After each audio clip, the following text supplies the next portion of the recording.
Graça e paz. Eu sou o pastor José Henrique e aqui na Escola Dominical da Igreja Presbiteriana de Nova Aurora, estamos estudando a revista Palavra Viva, da editora Cultura Cristã. Tema trimestral: o batismo e a ceia do Senhor. Lição 7.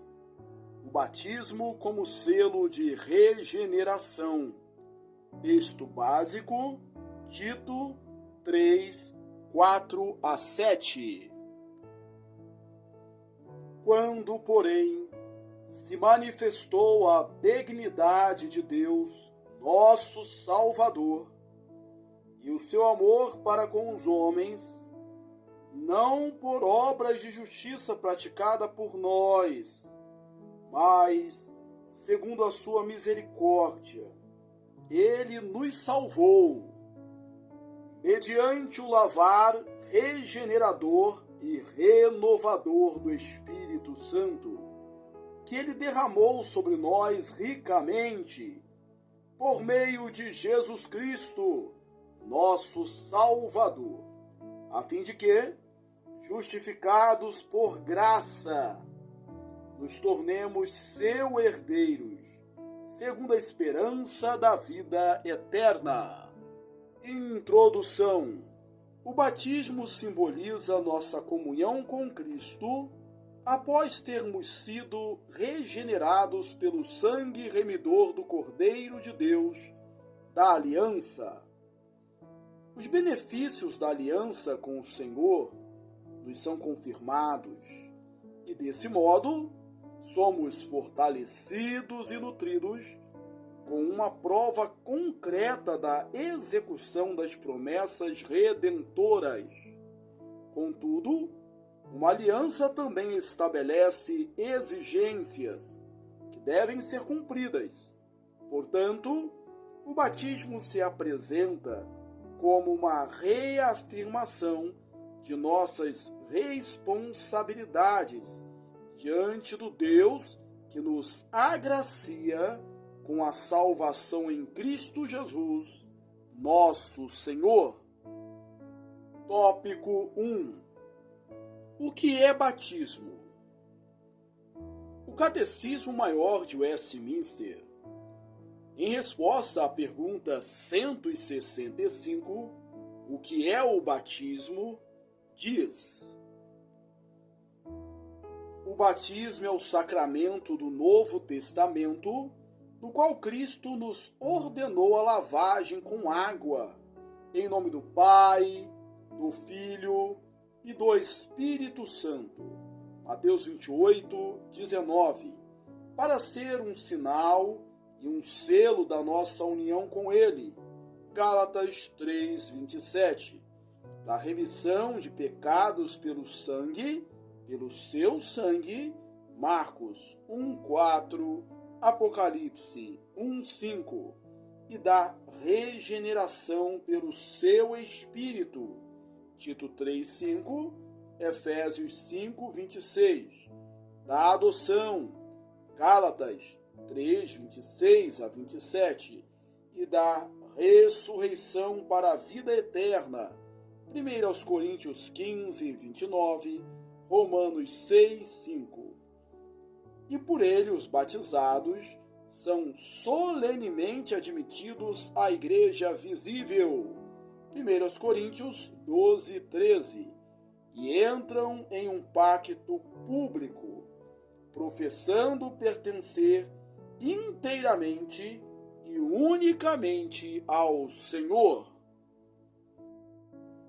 Com isso, o Catecismo Maior nos ensina que o batismo foi instituído por Jesus Cristo como uma comprovação da união que temos com Ele após a regeneração, apontando que recebemos a remissão dos nossos pecados mediante o sangue de Cristo, certificando a nossa adoção como filhos de Deus, confirmando a ressurreição para a vida eterna e, além disso, se nos apresenta como um rito de ingresso à igreja visível.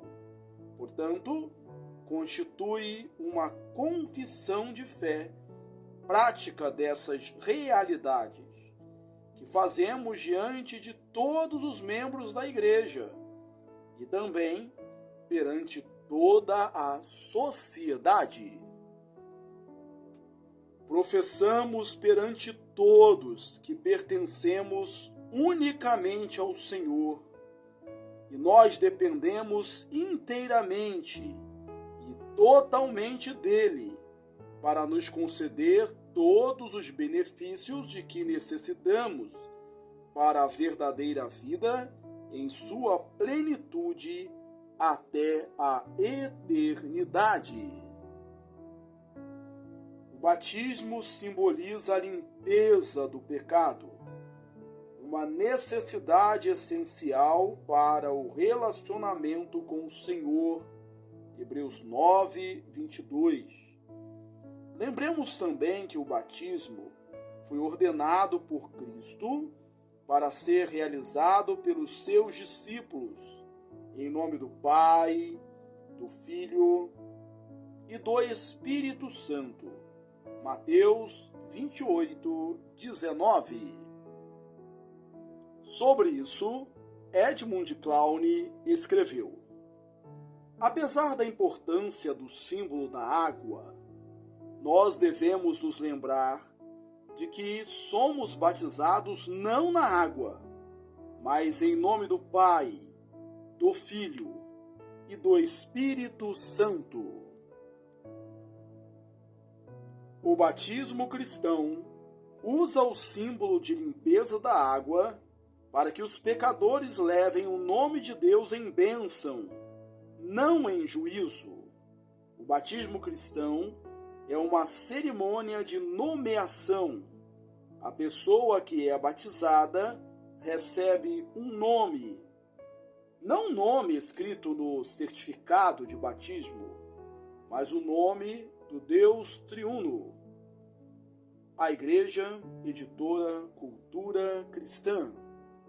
Outra característica essencial é que o batismo significa a união do crente regenerado com Cristo e assim comunica e representa os benefícios que o sacrifício remidor de Cristo nos confere, em especial a purificação dos nossos pecados e o novo nascimento, que nos torna uma nova criatura em Cristo Jesus.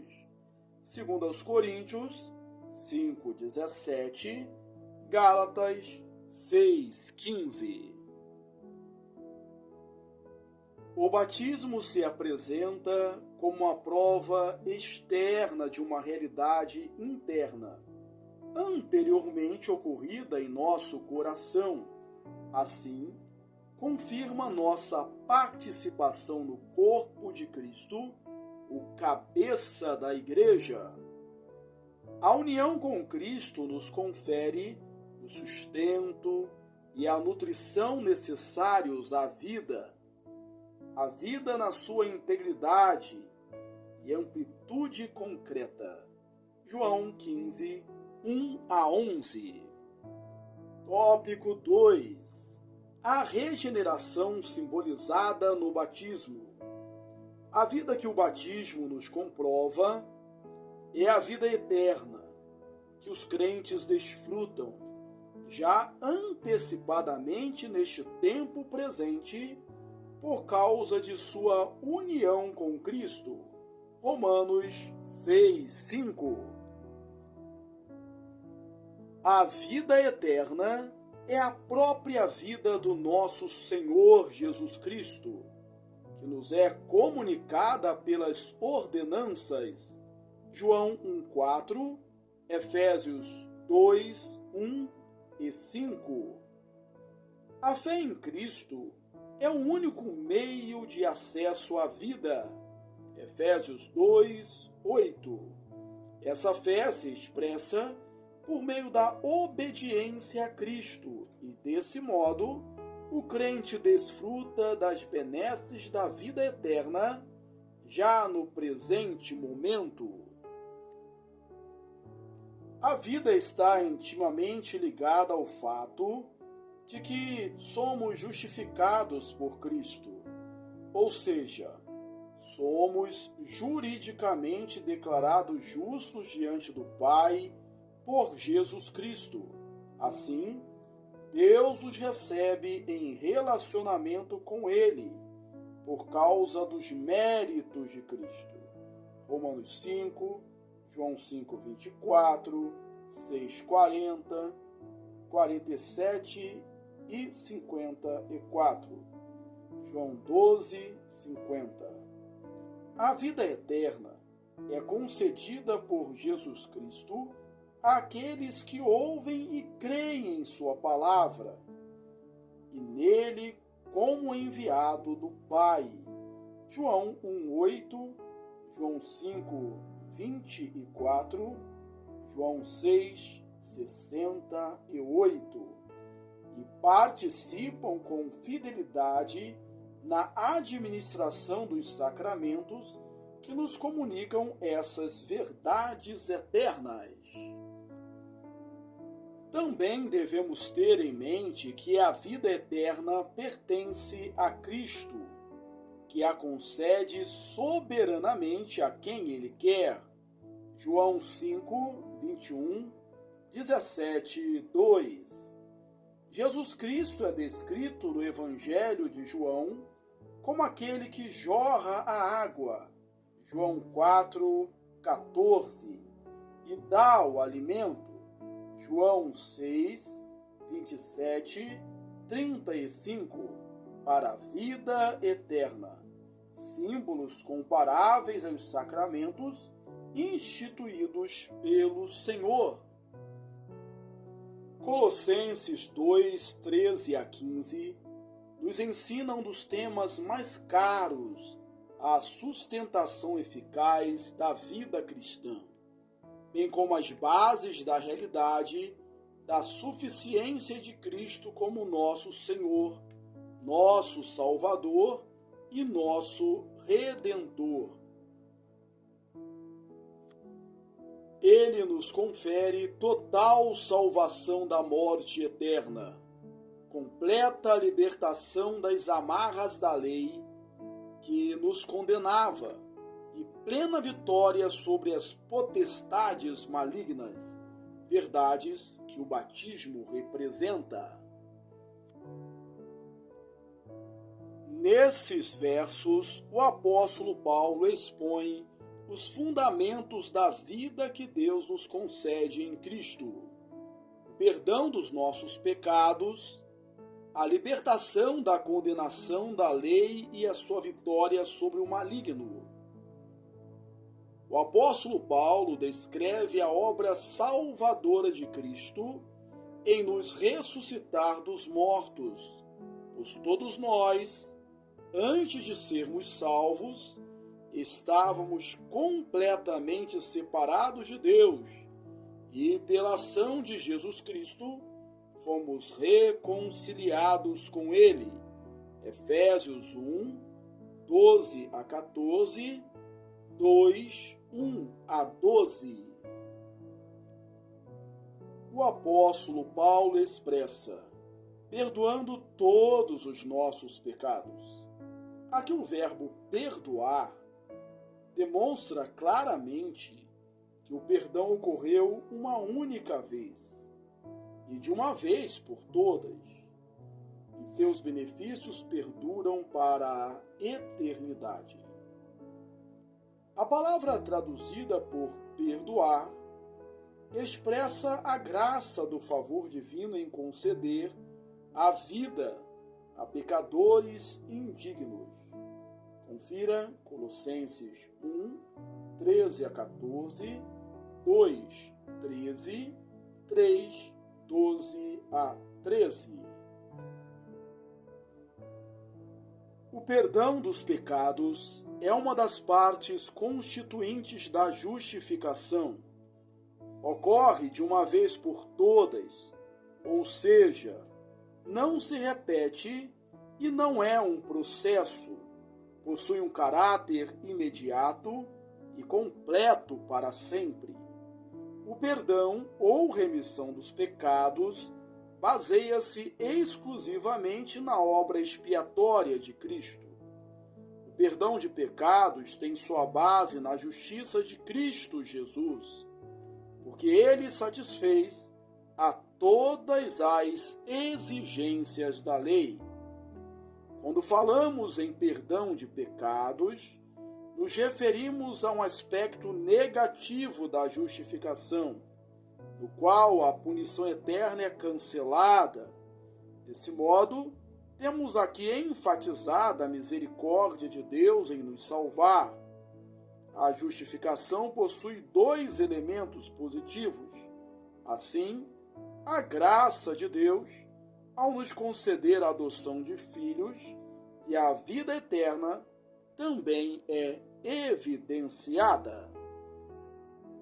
O verbo cancelar possui o mesmo sentido básico do verbo perdoar no verso anterior, ou seja, caracteriza algo que foi realizado de uma vez por todas.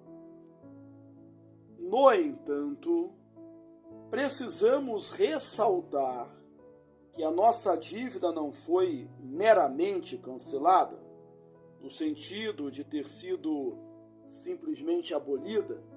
Tampouco o escrito de dívida foi rasgado, como se faz com uma nota promissória. Essa dívida foi extinta por Deus, mediante o sacrifício substitutivo de Jesus Cristo em nosso favor. Sim, essa dívida foi extinta por Deus, mediante o sacrifício substitutivo de Jesus Cristo em nosso favor. Do mesmo modo que os verbos perdoar e cancelar, vistos anteriormente, o verbo despojar possui a mesma característica de uma ação única. No entanto, ele ocorre em uma posição inicial na frase, para apresentar a ideia nele contida de modo enfático. Este verso apresenta o completo triunfo de Cristo.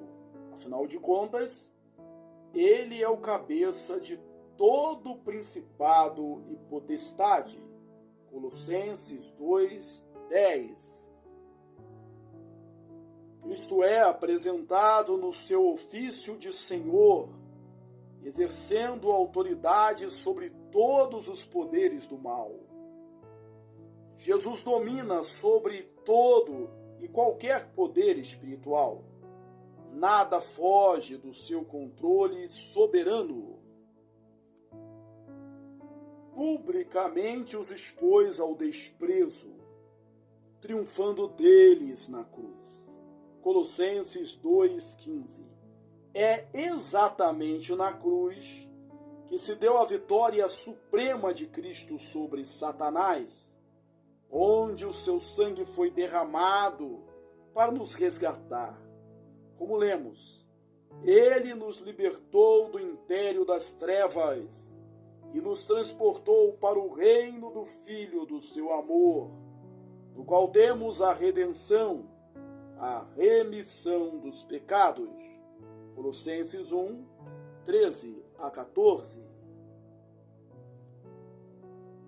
A cruz é um lugar tão maldito que até mesmo em um tribunal romano, quando alguém era condenado à morte de cruz, as pessoas negavam-se a pronunciar essa palavra, utilizando uma forma específica para se referir a ela.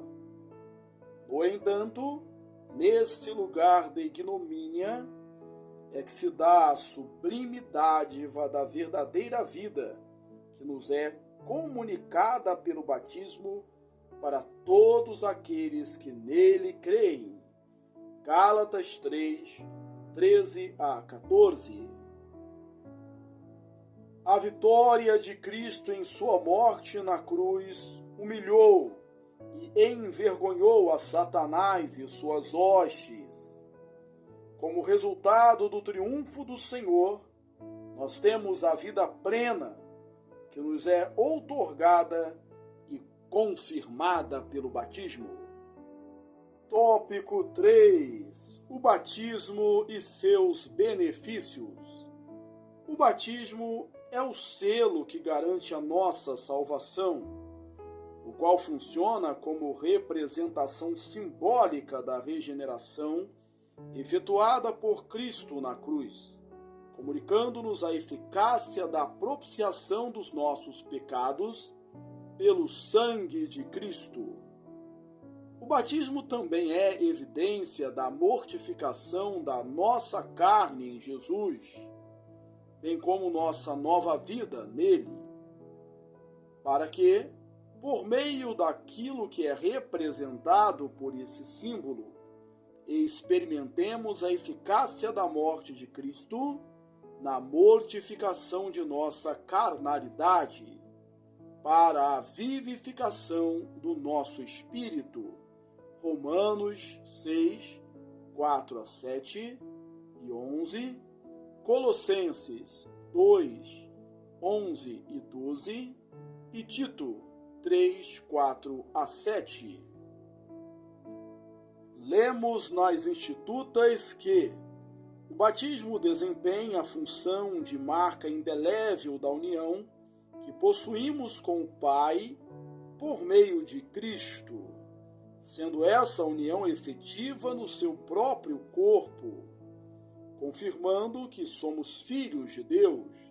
Gálatas 3, 26 a 27. Essa certeza nos é conferida pela fé, por meio do batismo, que atesta termos sido enxertados em Cristo para usufruirmos de todos os benefícios de sermos unidos ao nosso Senhor. Institutas 4, 16, 15 e 6. Cristo é o mediador que nos reconcilia com o Pai, pela regeneração que nos foi comunicada por sua morte e ressurreição, que recebemos pelo Espírito Santo, que nos dá nova natureza espiritual, pois somente em Cristo se acha tudo quanto de dons divinos se propõe no batismo. Institutas 4.15.6. A natureza da purificação efetuada pelo sacrifício vicário de Cristo, simbolizado no batismo, nos comunica os benefícios da justificação. Romanos 4, 25, 5, 1, 16, 18. Da remissão, Atos 2, 38, 5, 31, 10, 43, Efésios 1, 6 e 7, Colossenses 1, 13 a 14, e da regeneração, 1 Pedro 1, 3. O batismo é a afirmação pública diante dos homens de nossa fé, é a confissão que fazemos diante de todos, do que cremos e de quem é o nosso Senhor e também Salvador, visto sermos batizados em nome de Jesus, o autor e consumador de nossa fé. Hebreus 12, 1 a 2. Portanto, o batismo é um benefício destinado apenas aos crentes. Confira Catecismo Maior, pergunta 166. Por fim, lembremos a resposta à pergunta 167 do Catecismo Maior. Como devemos tirar proveito do nosso batismo? Ei-lá! O dever necessário, mas muito negligenciado, de aperfeiçoar o nosso batismo deve ser cumprido por nós ao longo de toda a nossa vida, especialmente no tempo da tentação e quando assistimos à administração desse sacramento a outros. Colossenses 2, 11 a 12, Romanos 6, 4, Romanos 6, 11. Por meio de séria e grata consideração da sua natureza e dos fins para os quais Cristo o instituiu, dos privilégios e benefícios conferidos e selados por ele, e do voto solene que nele fizemos. Romanos 6, 3 a 5. Por meio de humilhação devida, a nossa corrupção pecaminosa, as nossas faltas, e ao andarmos contrários à graça do batismo e aos nossos votos. 1 Coríntios 1, 11 a 13, Romanos 6, 2 a 3. Pela crescente certeza do perdão de pecados e de todas as demais bênçãos a nós seladas por esse sacramento. Romanos 4, 1 a 12, 1 Pedro 3, 21. Por fortalecer-nos pela morte e ressurreição de Cristo, em cujo nome fomos batizados para a mortificação do pecado e vivificação pela graça. Romanos 6, 3 a 5. E por nos esforçar-nos a viver pela fé. Gálatas 3, 26 e 27. A ter nossa conversação em santidade e retidão. Romanos 6, 22. Como convém àqueles que se rendem a Cristo. Atos 2, 38. E andar em amor fraternal, como batizados pelo mesmo Espírito, num só corpo. 1 Coríntios 12, 13, 25 a 27. Conclusão. O batismo foi instituído por Cristo, como sinal e selo de nossa união com Ele, e também nos comunica o fato de que fomos remidos e regenerados pelo seu Espírito. Em consequência desses benefícios, seguem-se a adoção de filhos e a vida eterna. De nossa parte, reafirmamos nosso compromisso de pertencermos e obedecermos unicamente ao Senhor, que ao entregar-se em nosso lugar, nos concedeu tamanha dádiva, sublimes e imerecidas. Aplicação. Sua vida reflete o fato de você ter sido batizado e de ter recebido o selo da regeneração? Como? Concluímos a leitura da lição número 7, título: O batismo como selo de regeneração. Texto básico, Tito 3, 4 a 7. Quero aproveitar esta oportunidade para convidá-lo a ler também os meus livros. Você é o que você fala e você é o que você planeja. Que bom que você chegou até aqui. Deus te abençoe ricamente. Um forte abraço e até a próxima, se Deus quiser.